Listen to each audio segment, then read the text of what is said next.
is a hellhole. And they're being used as a weapon. But when you've got Guatemalans camping on the hike and bike trail in Austin, Texas, you got a problem. I mean, it's not just driving by Home Depot now that I'll see 50 to 100 illegals. At least they're out looking for work. There used to be 20. Now it's 100. I just see it at gas stations and everywhere. And there's huge buses everywhere now that you didn't see 5 years ago, just disgorging people from Central America. Folks, I'm here to tell you, I don't think it's 30 or 40 million. I think it might be like 100 million or something. Because I'm told all over the country it's like this. Just buses pull up and just offload people. And the Border Patrol gives them the money, and it's just a staging ground. And we broke that 3 months ago, 4 months ago, before even the New York Times had to admit it a month later. The Border Patrol said, come down here. You want to see something? Come here at night. And there were all the scores of buses driving in, and people get off. The Border Patrol gives them the voucher. They get on. The Border Patrol stands there with their mouth hanging open, and the buses just drive in to Democratic Party facilities, major churches. And then they deploy them from there. They sign them up for welfare, sign them up for free housing. And then those become command bases to then harbor the next group and to complete the smuggling process.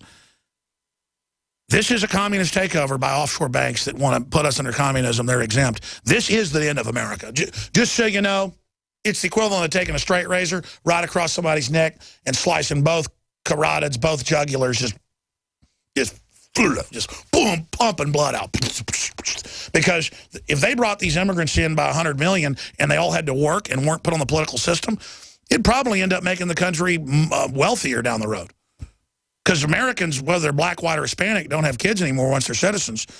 Have like 1.5 kids, so, you know, we are a dead country, so we got to have replacement rates, but not 100 million. I mean, it's just, I can walk out of here and walk 100 yards, and there'll just be illegals walking around. I mean, it's just everywhere. I don't care where you are. You can be in the middle of nowhere, and the illegals are just running around. And again, it's all being done while citizens are held to the highest nitpicking standard. You got a tail light out, your insurance is out. I'm bankrupt, man. I can't pay for it anymore. Get out of the car. You're going to jail. CPS those kids. Because you're a citizen. You're a mark. You're a chump. You're to be ridden down. You're the enemy. You're known as the right whale, the right one to hunt. Print me a Wikipedia on right whale, please. Reverend Bolt, thanks for holding. Then we'll go to Robert, Kristen, Will, and others. Go ahead. Yes, good afternoon. I'm calling from the great Republic of Texas. Well, welcome, terrorist. You know full well it's FEMA Region 6 racist, and the unelected FEMA governor is in command. You submit to the governor, don't you? Oh, yes. Do you even know who the governor of FEMA Region 6 is? Actually, no. Why don't you look it up? Is it Obama? No, it's a Fort Hood general, but you will learn to submit soon enough. The shadow governor of FEMA Region 9 is Herr Napolitano, your ruler. Sorry, go ahead. Yes. The two things. One, several months back, I started taking your Mason Iodine and your Super Meal. And prior to this, I was barely walking, having to use a walker. Now I'm able to function as a human again. Actually move around, enjoy life. So needless to say, it does wonders. Well, thank you, brother. Yeah. You know, we don't ask the callers to call all these testimonials. In fact, it's almost becoming an issue. But thank you. They really are. If you have an iodine deficiency and you don't get enough of it, you'll end up dying of a complication. That's just a fact. But they don't tell you that. They don't tell you that they put estrogen mimickers in basically everything, print, paper, everything, to where males are suppressed. So you go on something like Super Male, that just makes you what you're supposed to feel like. Sorry, I'm ranting. Exactly. Oh, that's okay. Works for me. Yeah, I went up, did my voting this morning. It is funny because I've talked with a lot of people, college-age students, in the past couple of days, and I'd say better than 80% that I've spoken with, they're all so complacent and dumbed down. There's the old adage, you can't fix stupid. And just because they're getting an education doesn't mean they're intelligent. You're right. I've got to be honest. Young people working in a shop are super smart. And then I go down to UT and we do these interviews. We can't find people that can talk I mean, they aren't humans anymore. They just look at their iPads and just go, trendy, trendy, trendy. They aren't even people anymore. I'm sorry. Go ahead. Exactly. And with them, they're not voting. Oh, we're not going to vote. Why not? Why? Our vote don't count. Well, naturally, if you don't vote, it don't count. Well, voting's only one part of an overall plan. You're always in a fight for freedom. It's not perfect. A lot of people we get on say don't vote.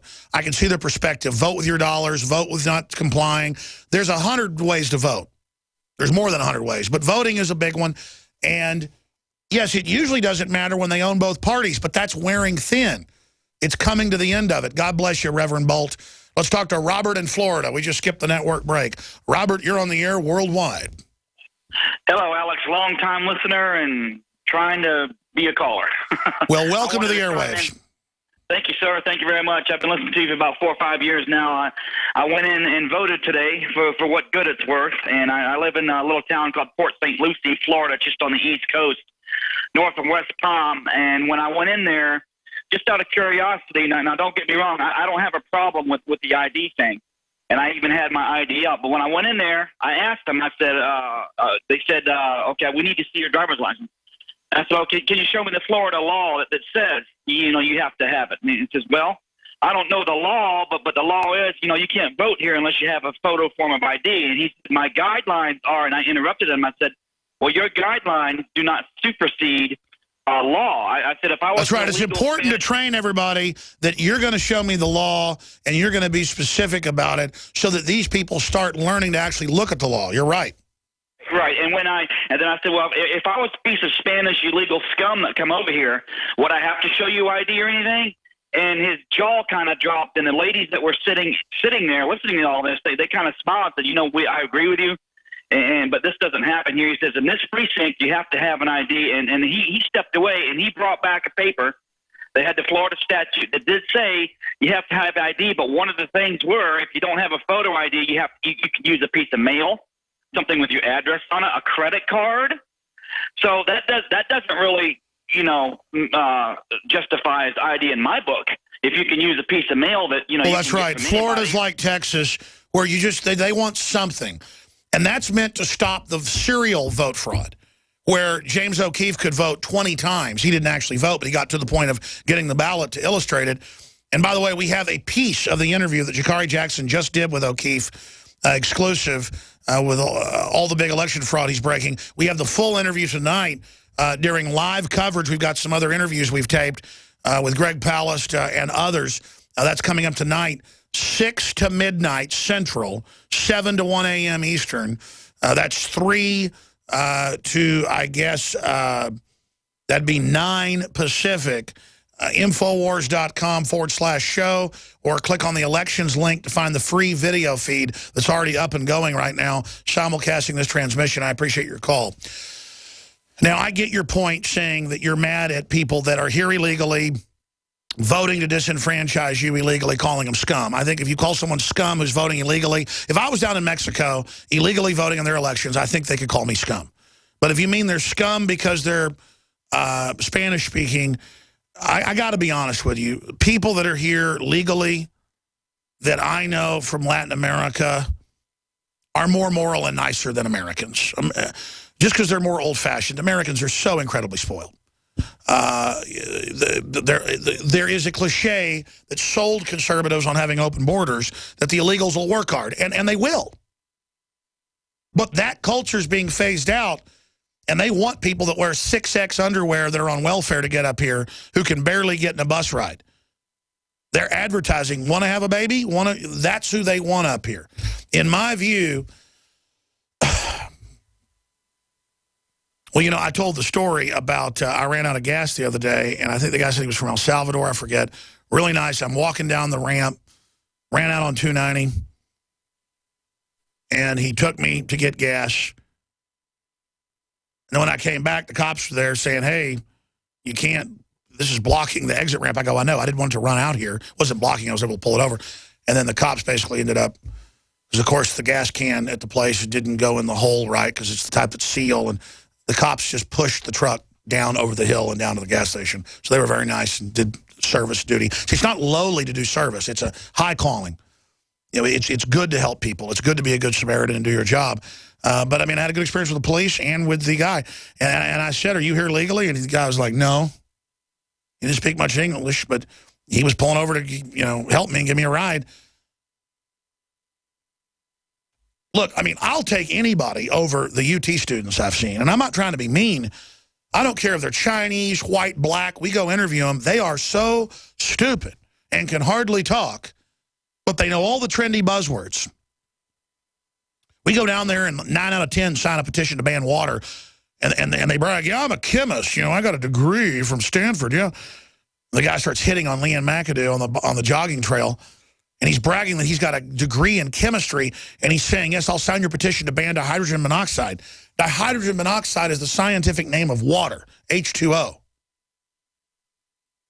9 out of 10 people, we've done it. You go up and say, you know, it's very bad for the environment, want to restrict it, want to arrest anybody caught dumping it on the street in the wintertime, just to give them a hint. Sodium chloride is just, it's incredible. Can burn your eyes, burn your skin. Oh, yeah, I want to ban that. It's table salt, ladies and gentlemen. And I'm not a chemist. It's just what's wrong with these people? Oh, they know how to run their channel remote, though. And they know how to laugh when I warn them that the TV's listening to every word they say, on record. Patented, certified, hooked up. I'm going to go back to your calls in a moment. The first really serious death threats I got were when, in fact, if I told the whole story, people wouldn't believe it. It's like a novel. Is that an engineer came to me in the parking lot of Access Television and said, here is the new digital cable box. It's coming out in a year. We're integrating them and testing them. It was a high-level engineer. Well,